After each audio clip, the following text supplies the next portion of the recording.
الرحيم مالك يوم الدين إياك نعبد وإياك نستعين اهدنا الصراط المستقيم صراط الذين أنعمت عليهم غير المغضوب عليهم ولا الضالين آمين. السلام عليكم ورحمة الله وبركاته. بسم الله الرحمن الرحيم. الحمد لله رب العالمين وبه نستعين على أمور الدنيا والدين. أشهد أن لا إله إلا الله وحده لا شريك له وأشهد أن سيدنا محمدا عبده ورسوله لا نبي بعده. اللهم صل وسلم وبارك وكرم وعظم ومجد على حبيبنا وشفيعنا وقرة أعيننا محمد وعلى آله وصحبه أجمعين. سبحانك لا علم لنا إلا ما علمتنا إنك أنت العليم الحكيم. رب اشرح لي صدري ويسر لي أمري واحلل عقدة من لساني يفقهوا قولي بيمينه وآله. قال الله تعالى: ومن زدني علما. قال رسول الله صلى الله عليه وسلم: طلب العلم فريضة على كل مسلم. وقال الإمام وإشهد إلى ذلك النبي عبد الله بن علي محمد الحجاج رضي الله عنه ورضي عن أبيه ورحمه الله ورحمنا به ونفعل به في داره آمين. واعلموا معاشر الإخوان أيدنا الله وإياكم أن خير القلوب وأحبها إلى الله ما كان نظيفا نقيا من الباطل والشكوك ومعاني الشر كلها وعميا بالحق والهدى ومعاني الخير والصواب. Ketahuilah wahai para saudara-saudaraku muslimin, semoga Allah menguatkan kita dan kalian bahwasanya sebaik-baik hati dan yang paling dicintai oleh Allah adalah hati yang bersih, suci dari hal-hal yang batil dan segala keraguan, serta bersih dari sifat-sifat tercela seluruhnya. Di sini beliau setelah menjelaskan kemarin tentang di antara penyakit hati yaitu lalai, beliau menjelaskan bahwasanya hati yang paling bagus dan yang paling dicintai oleh Allah itu yang seperti apa? Kalau kita perhatikan, bahkan manusia itu ada jasad, ada roh. Roh itu sering diartikan dengan hati. Hati di sini bukan daging yang ada di dada, bukan. Itu secara bahasa hati, tapi hati yang dimaksud di dalam Al-Quran, dalam hadis-hadis bukan itu, tapi suatu sifat yang punya ikatan kuat dengan roh. Karena itulah sering hati itu disebut dengan roh atau rohani, disebut dengan sir atau sarirah. Itu semua artinya satu, yaitu hati. Dalam suatu hadis Nabi Muhammad SAW bersabda, "Inna fil jasadi mudghah." Sehingga di dalam setiap jasad itu ada segumpal daging. Tidak soal jasad itu. Kalau daging itu baik, maka seluruh badan itu baik.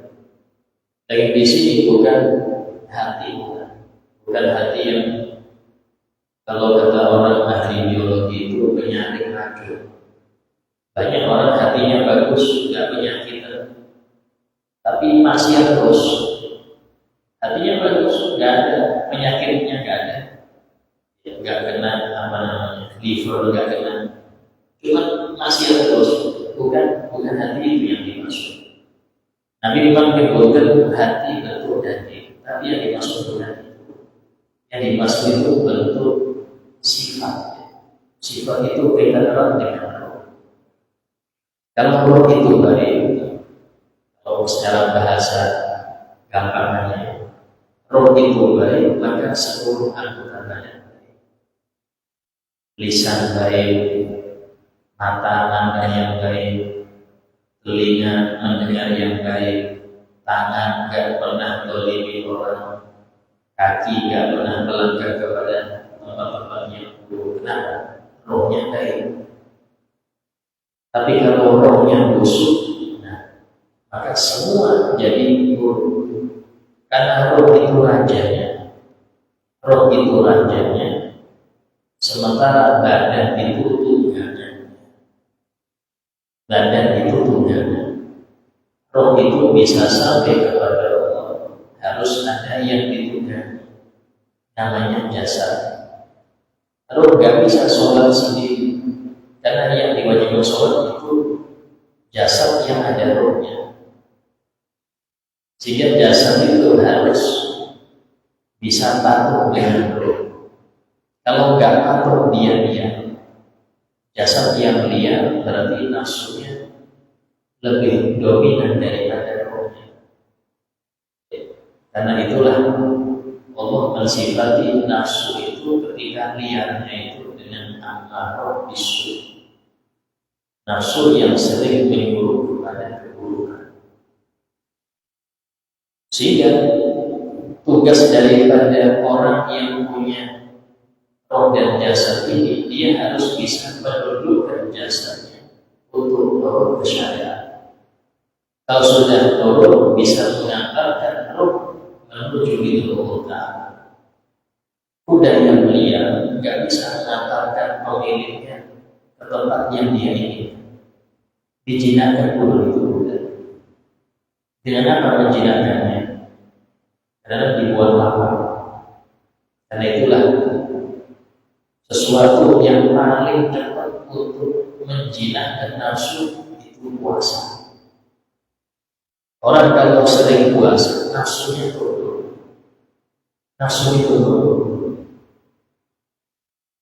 Tapi kalau jarang puasa, saya kasih contoh. Harimau itu hewan liar, hewan buas. Makannya daging, gak ngurus daging siapa. Dan manusia pun bisa dimakan.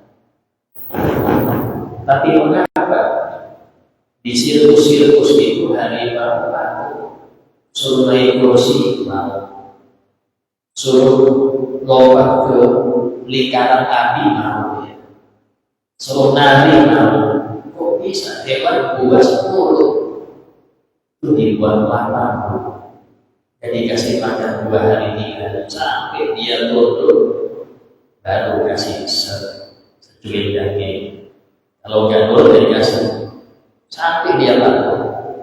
Ini harimau yang masih bisa patuh kalau dibuat lapar. Nafsu sama. Nafsu itu kalau tidak dipaksa untuk lo nggak bisa. Orang kalau mau biarkan nafsunya dituruti ke bawahnya, ingin tidur, ingin gak ngaji, gak bisa sampai tua pun tetap model. Sampai tua gak bisa nafsunya itu turun ke syariat, harus dituntut. Karena itulah jihad yang paling berat, kata Nabi, jihadun nafsi, melawan nafsu. Nafsu itu berat. Hampir seluruh kewajiban syariat dan hal-hal yang diharapkan dalam syariat tujuannya sama, menundukkan nafsu. Kalau sudah nafsu tunduk, maka dia seperti kuda yang jinak, yang bisa ditunggangi oleh pemiliknya, diturun menuju tempat yang dia inginkan. Apa itu? Hadiratul Qudus kepada Allah. Tapi kalau nafsunya masih liar, nggak bisa. Dia akan kalah terus. Pengen tahajud nggak bisa, karena nafsunya nggak bisa dijinakkan. Pengen marah harus marah, pengen marah tahan. Pas pengen marah senyum, pas pas pengen pelit sedekahkan. Itu nafsu sifatnya tadi senang marah, ya, pengen paling nomor satu, sehingga dia itu punya sifat gak mau ditagih, gak jauh-jauh. Sifat manusia itu kalau bajunya dikembali, dia ganti baju lain, gak mau dia, apalagi dikalahkan. Itu sifat manusia. Sombongnya ada, ta'asus, sifat merasa mulia ada. Tunduk begitu dengan tamak. Itu contoh. Dan karena itulah Allah Ta'ala ketika berfirman bahwasanya teguran-teguran Allah, nasihat-nasihat Allah itu hanya bisa diterima yang punya hati. Allah berfirman, inna fi dzalika ladzikra liman kana lahu qalbun. Sungguh di dalam hal tersebut ada peringatan bagi orang yang punya hati. Hati apa ini? Semua manusia punya hati, tapi yang Allah maksud bukan semua sembarang hati. Yang Allah maksud ini hati yang takut, yang sudah terdidik, yang sudah bersih, sehingga dia bisa menangkap, memahami dan mematuhi syariat-syariat. Inna fi dzalika ladzikra liman kana lahu qalbun aw alqa sam'a wa huwa syahid. Yang punya hati dan dia memfokuskan pendengarannya dalam keadaan dia syahid. Jadi dia sadar, baru bisa paham, tapi bukan bisa paham. Karena itulah di antara kewajiban setiap kita itu membersihkan hatinya. Bahkan disebutkan roh itu di alam arwah. Karena kita semua itu sebelum diciptakan menjadi manusia itu bentuk roh. Dan roh itu sudah kumpul mulai zaman Nabi Adam sampai hari kiamat itu sudah ada di satu tempat, sudah ada. Nabi SAW dalam hadisnya beliau bersabda, al-arwahu juludun mujaddadah. Para roh itu di alam dulu berkelompok-kelompok. Fana ta'arufa minha ta'af. Yang di alam arwah dulu akrab, maka di dunia pasti aku, pasti ada. Walaupun beda dimensi zaman dan makan dan tempat, beda dimensi tempat dan rasa dan dunia. Karena di masa itu betul semua. Tapi karena tanah kalau minha ikhtilaf, yang di alam arwah gak kumpul, maka walaupun satu kampung gak akan, satu kampung gak akan, bahkan satu rahim bisa gak akan. Kenapa? Di alam arwah gak kumpul, di alam arwah gak kumpul. Bahkan Allah Ta'ala ketika berfirman kepada seluruh roh, Allah berfirman, alastu birabbikum, bukankah aku Tuhan kalian? Semua roh yang kafir, yang musyrik, roh itu di masa itu semuanya beriman, semua yang beriman, dan semua mengatakan bahwa iya ya Allah, Kau Tuhan kami. Semua yang beriman. Bahkan kata ulama semuanya ahli ma'rifat, semuanya ahli ma'rifat. Tapi ketika roh itu mampir ke jasad, ya, satu di masa ini, yang satunya di masa kedepannya, maka yang awalnya itu ngerti jadi gak ngerti lagi, tertutup oleh jasad lagi. Kenapa? Karena jasad itu dia butuh makan, butuh minum, butuh kawin, butuh hiburan, itu yang butuh ilmu dia. Sehingga yang awalnya ngerti jadi nggak ngerti lagi. Karena itulah kata ulama, mana yang lebih dahulu, ilmu apa kebodohan? Kalau orang sekarang bilang ya dulu habis belajar baru dia beli. Kalau syariat mengatakan ilmu dulu. Ketika dia masuk ke jasa, jadi guru dia. Kapan dia terbuka dari kebodohan? Jika dia melawan kebiasaan-kebiasaan jasa. Dia lakukan kurangin tidur, kurangin ini, tersingkat sedikit demi sedikit tidak, sehingga yang dulu dia pernah tahu dia apa jadi tahu kembali. Oh iya, saya dulu pernah tahu ini. Itu di dalam bagaimana orang tersebut bisa mengetahui yang sebelumnya dia tidak tahu. Dan tugas seorang guru, seorang syekh, murabbi itu menyingkirkan hijab-hijab itu. Ya. Macam-macam. Ada yang disuruh untuk tawadhu, ada yang disuruh melawan sifat marahnya, ada yang disuruh untuk ini, untuk ini, macam-macam. Namanya dokter itu kadang perintahnya bermacam-macam kepada pasien. Tujuannya agar dia bisa sehat kembali. Nah dari sinilah perhatian seseorang itu lebih besar kepada hatinya, kepada rohnya daripada kepada jasadnya. Sayyidina Ali bin Abi Thalib beliau mengatakan, wa anta birruhi la bil jasadi insan. Engkau itu menjadi manusia bukan karena jasad, tapi karena roh. Kalau roh tetap liar, gak ada bedanya engkau dengan hewan. Karena hewan rohnya cuma asal hidup, jasadnya dia yang dia pelihara. Asal bisa makan, minum, kawin, selesai. Tidur nyaman, itu tujuannya hewan. Jika kalau tujuanmu untuk itu ya sudah, bukan manusia. Manusia itu ketika engkau rohmu hidup, rohmu itu mengenal Allah, mengenal Nabi-Mu, mengenal syariat, berarti engkau manusia.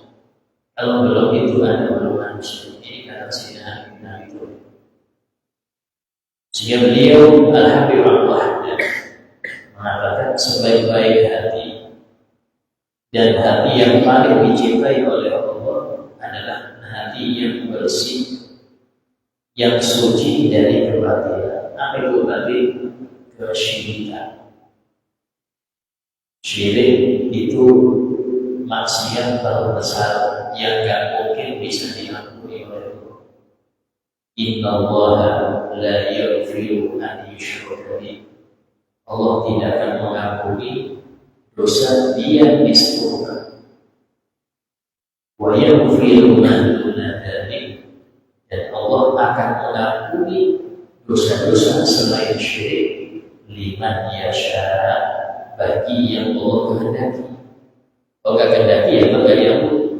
Jadi kalau sudah syirik nggak mungkin diampuni. Urusan Allah. Dari sini kalau kita lihat tingkatan dosa yang paling berat itu kesyirikan, menjadikan selain Allah sebagai tandingan Allah, menjadikan selain Allah sebagai tandingan, itu nggak ada pemaafannya. Di atasnya, jadi di bawahnya dia yang paling tinggi syirik, bawahnya dia adalah dosa maksiat akidah. Maksud akidah ini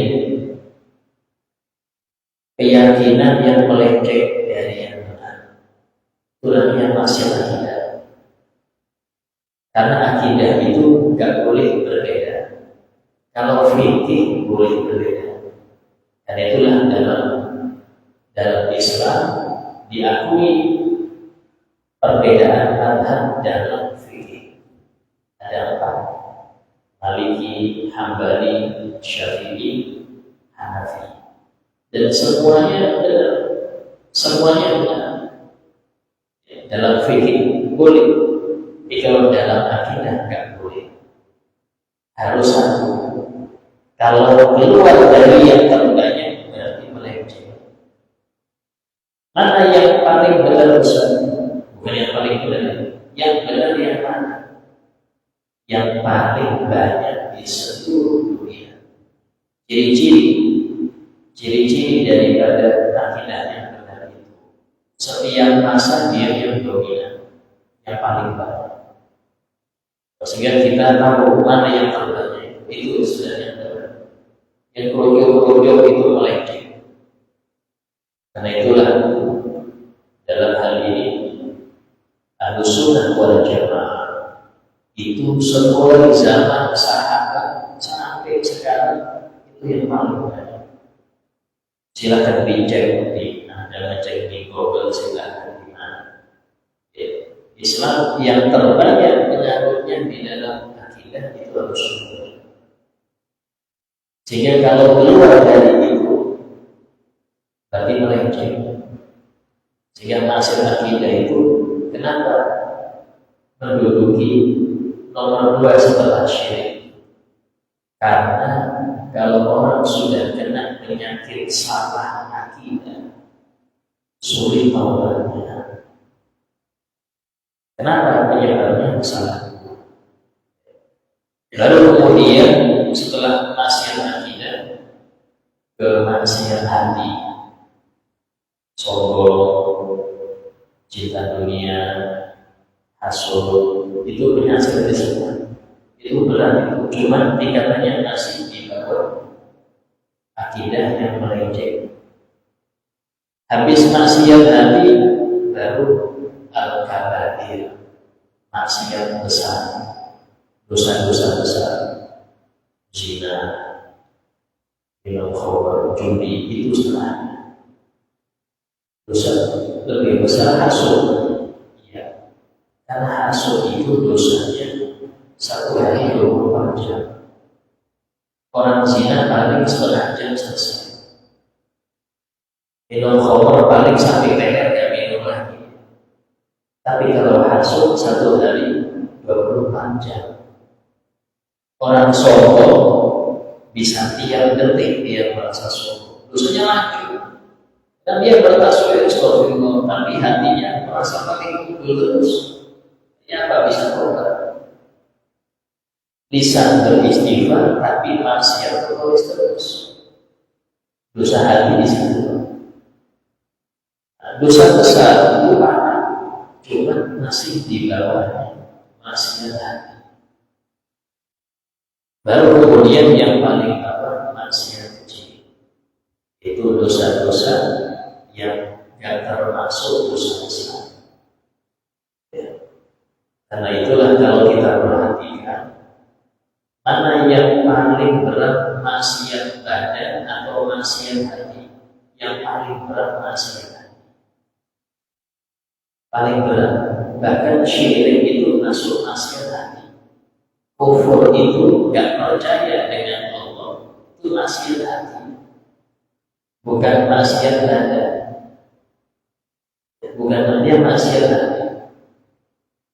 Karena itulah ketaatan yang paling besar keimanan. Iman itu di sini.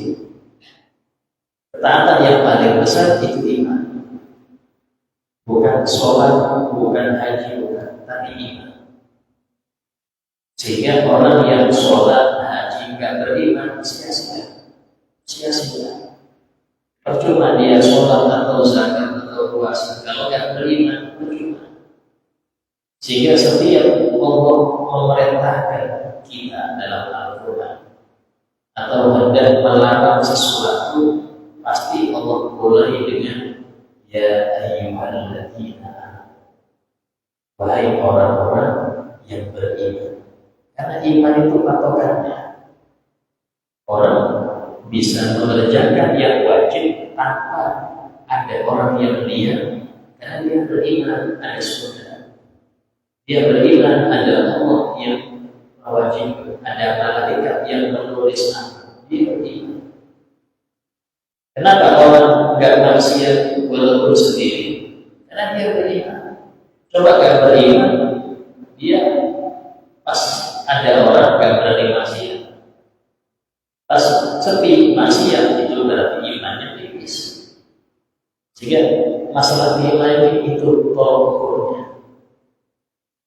Yang beriman ini siapa? Jasad atau rohani? Berjasa. Jasad itu sholat, puasa itu jasad. Tapi kalau urusan iman itu sih. Ya. Karena itulah memperbaiki roh atau hati itu nomor satu. Cuman jangan sampai berarti yang penting bisa ngurus hati aja. Gak perlu sholat lagi sudah. Nah ini salah. Gak perlu sholat, gak perlu puasa. Yang penting ingat itu sesat. Dia ngambil hakikatnya tapi gak ngambil syariatnya. Sama. Islam itu syariat dan hakikat. Dua-duanya harus jalan. Dua-duanya harus jalan.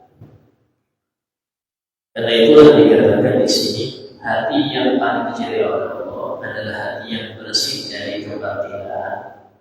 Sudah saya terangkan yang batin dan dari keraguan-keraguan. Paling besar ragu itu ragu akan adanya Allah. Itu paling berat. Kemudian di bawahnya ragu akan sifat-sifat Allah. Betulkah Allah Maha Kuasa? Hati-hati, bahaya. Sifat wajib Allah itu Maha Kuasa. Saya ini gak punya apa-apa. Mampu gak perlu bikin saya ini haji tanpa modal. Ragu itu gak mungkin lah. Mas, hati-hati. Meragukan kudratullah, hati-hati. Itulah pesan guru saya, Abu Hasan. Dia mengatakan kalau engkau mengerjakan sesuatu, maka ukurlah dengan kemampuanmu. Jangan ukur dengan kemampuan, karena engkau tidak punya kemampuan apa-apa. Ukur dengan kemampuan Allah, karena Allah Maha Kuasa. Insyaallah Allah Maha Kuasa. Ya, jangan mobil saya tidak punya apa-apa, tidak bisa. Kalau ukur dengan kemampuan kita, gak kerja pesimis dulu. Dia pesimis dulu ya. Ingat kau ada Allah. Kamu punya Allah. Allah qadir. Inna Allah ala kulli syai'in qadir. Sesungguhnya Allah itu Maha Kuasa atas segala sesuatu. Termasuk sesuatu impianmu itu. Impianmu masuk sesuatu, karena Allah mampu menyampaikan engkau ke situ. Allah mampu. Yang bikin kita ini sering gagal karena memandang kemampuan kita. Saya tidak mampu, saya jangan bilang saya. Allah mampu. Allah mampu. Karena itulah orang soleh itu ketika dia memiliki tujuan 70% itu dia gantungkan dengan Allah. 30% ikhtiar dia. 30% itu ikhtiar, 70% tawakal. Itu orang soleh. Orang yang agak ragu, dia 70% ikhtiar, tawakalnya 30% aja. Yang lebih parah lagi, tawakalnya kan. Jadi kemampuan saya ikhtiar silakan, tapi tawakal harus lebih besar. Kalau Anda kurang mengerti kayak cara tawakal, belajar mancing. Kalau nggak senang mancing, senang untuk paksakan diri untuk senang mancing. Mancing itu ikhtiarnya melempar kail. Kalau ini umpan yang tak lempar, sisanya tawakal. Tawakal. Apakah nggak dapat kampungnya? Besok mancing lagi. Besok mancing lagi. Kenapa? Yang penting ikhtiar, sisanya tawakal. Itu orang mancing. Bukan urusan jam 7 bukan. Ada nggak ada orang mau betul-betul besok bukan lagi. Ya Rob, ini ikhtiar saja. Dan engkaulah yang mendatangkan pembeli ketemu saya. Engkaulah yang mendatangkan, bukan aku cuma bukan selesai. Ini ikhtiar usaha. Itu mukmin demikian. Kalau seseorang itu berpegang dengan ikhtiarnya, kalau berhasil dia sombong, itu hasil saja. Kalau gagal dia putus asa.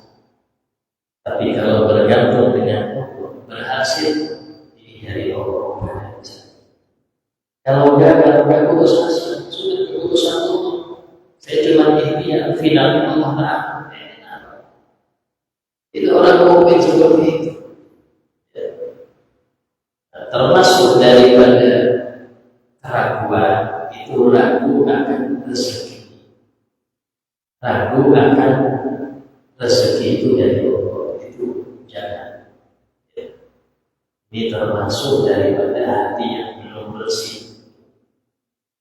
Ragu akan kejayaan orang beriman. Ragu, jangan ragu. Jangan ragu dengan isi Quran.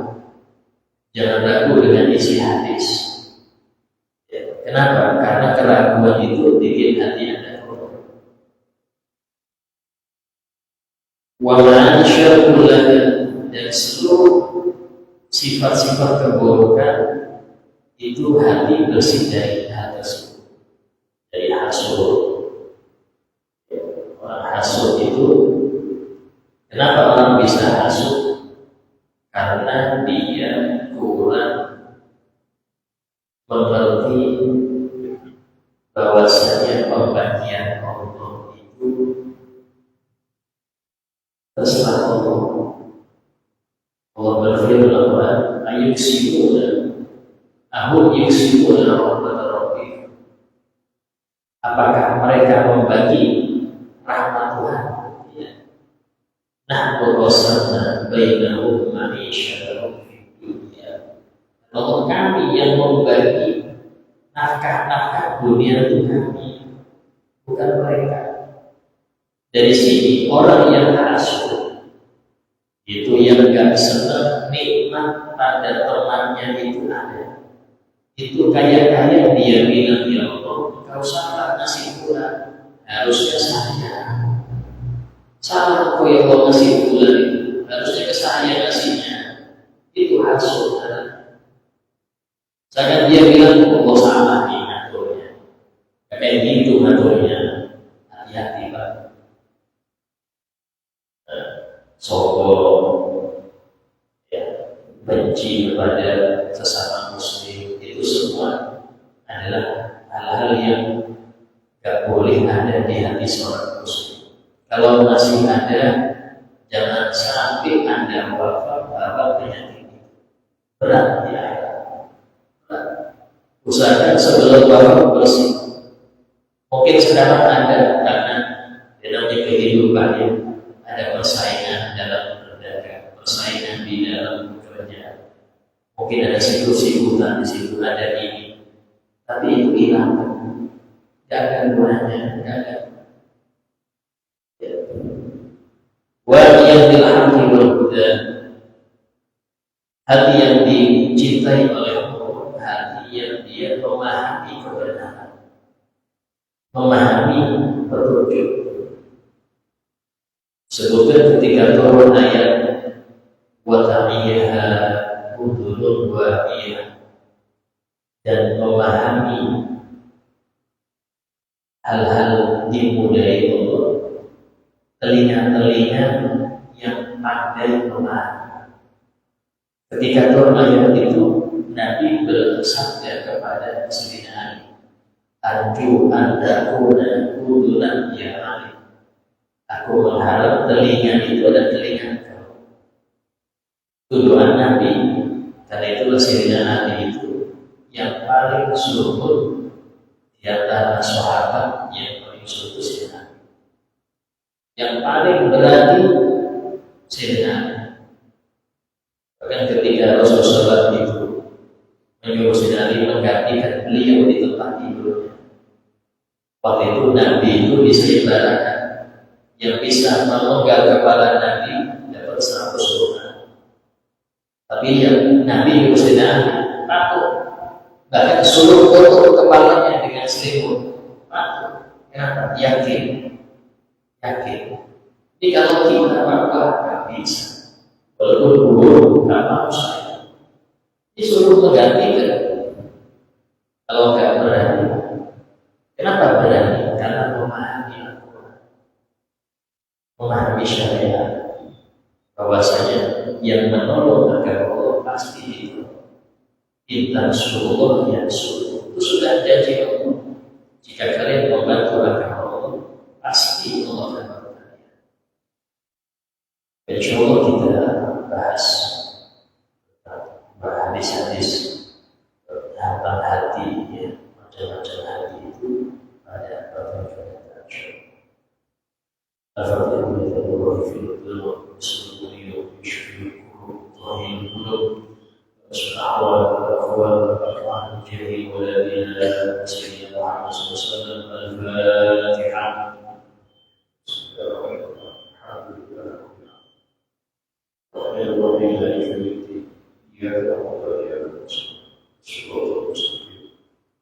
صراط الذين أنعمت عليهم غير المغضوب عليهم ولا الضالين. بسم الله الرحمن الرحيم الحمد لله رب العالمين وصلى وسلم على سيدنا محمد وعلى آله وصحبه أجمعين. ربنا انفعنا بما علمتنا رب علمنا الذي ينفعنا رب فقهنا رب وقراباتنا في ديننا رب واغفرنا واغفرهم لما ترضى قولا وفعلا كراما وسكر كل حلالا دائما وغفلا يا علماء الله بالخير وكل شر ربنا واصلح لنا يا كل شكور وخير برضا منك العيون وقض عنا ربنا كل ديون قبل ان تاتينا رسل البلد ربنا اتنا في الدنيا حسنه وفي الاخره حسنه وقنا عذاب النار. صلى الله على سيدنا محمد وعلى آله وصحبه وسلم. الحمد لله رب العالمين. السلام عليكم ورحمة الله.